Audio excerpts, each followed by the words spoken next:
मेघालय की राजधानी शिलोंग के पर्यटक क्षेत्र में इंदौर के राजा रघुवंश की हत्या की गई। हत्या में पेड़ काटने के औजार और धारदार हथियारों का इस्तेमाल हुआ है। राजा की हत्या करने के बाद से लाश को गहराई में फेंक दिया गया।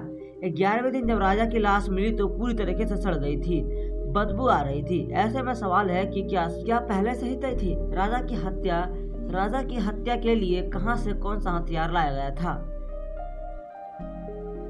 और कहां पर है सोनम रघुवंशी? दरअसल राजा का शव 11 दिन बाद सोमवार में खाई में मिली। रिपोर्ट में हुए इस खुलासे ने सबको चौंका दिया। राजा का पोस्टमार्टम रिपोर्ट में शरीर का बहुत से अंगों में धारदार हथियारों से वार किया गया। पोस्टमार्टम रिपोर्ट में शरीर की घातक हथियारों से हमला करने का बहुत सारा निशान था। सबसे खास बात तो यहाँ पर यह है कि हत्या करने के लिए नया चाकू लाया गया था, जो घटना स्थल से 10 फीट दूर मिला।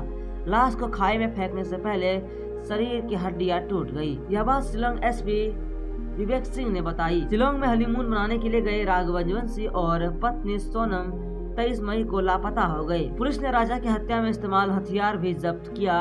पुलिस तत्कालीन विवाद के चलते हत्या की वजह मान रही है। पुलिस अधिकारियों ने जीपीएस ट्रैकर के जरिए पता लगाया कि किराए पर ली गई स्कूटी एडियो पॉइंट पर रुकी थी। इसके चलते वहां भी सोनम की तलाश की गई। इस क्षेत्र में एक झरना भी है जहां ड्रोन का मदद से खोजबीन जारी की गई। जबकि राजा का शव वो साइडांग में मिले। परिजनों ने आशंका जताई है कि स्थानीय लोगों ने ही राजा की हत्या की है। जिस जगह पर राजा की लाश मिली है वहां से फॉरेंसिक विशेषज्ञों ने सबूत जुटाए हैं। शरीर काफी डिकम्पोज हो चुका था। जांच के लिए राजा के नाखून सैंपल लिए गए।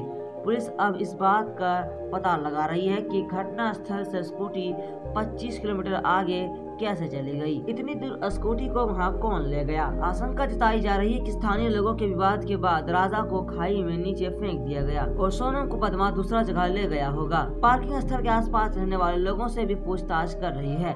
पुलिस ने इस मामले में हत्या का केस दर्ज किया है, लेकिन आरोपी अभी तक ज्ञात है। पुलिस लूट और तत्कालीन विवाद के बाद हत्या मानकर इस मामले की कड़ियां जोड़ रही है। तो वहीं खबरों में माने तो यह भी पता चल रहा है कि राजा और सोनम जब खाई में उतरे थे तो उन्होंने कॉफी और केला खाया। सोनम को कॉफी अच्छी नहीं लगी तो इस कारण से राजा ने दुकानदार से बहस की। पुलिस दुकानदार से ये पूछताछ कर रही है।